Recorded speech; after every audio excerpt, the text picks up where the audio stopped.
Suspendu 18 mois pour dopage, Samir Nasri a disparu des écrans radars pendant de longs mois.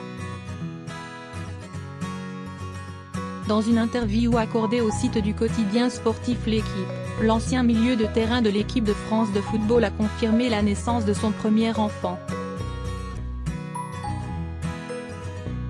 Il a évoqué cette récente paternité, survenue en 2018 sans préciser le sexe ni l'âge de son bébé. Samir Nasri aspire à cultiver une image plus positive que celle du bad boy du football français qui le poursuit depuis quelques dernières années. Aujourd'hui, j'ai un enfant et j'ai envie que, d'ici à 1 ou 2 ans, lorsqu'il commencera vraiment à comprendre, il puisse aussi entendre des choses positives sur son père.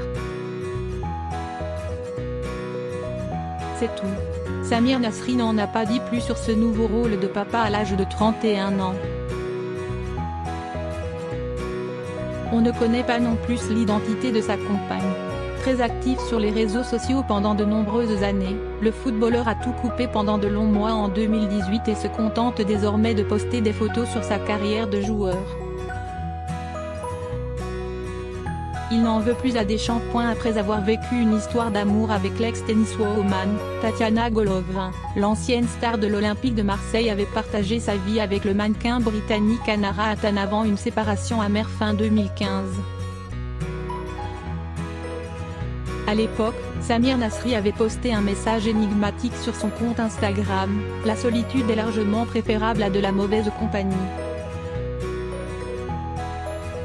Pendant cette love story, son ex-girlfriend avait insulté Didier Deschamps quand elle avait appris la non-sélection de Nasri pour la Coupe du Monde 2014 au Brésil. Dans cette interview accordée à L'Équipe, Samir Nasri révèle qu'il n'en veut plus au sélectionneur de l'équipe de France de l'avoir écarté des Bleus.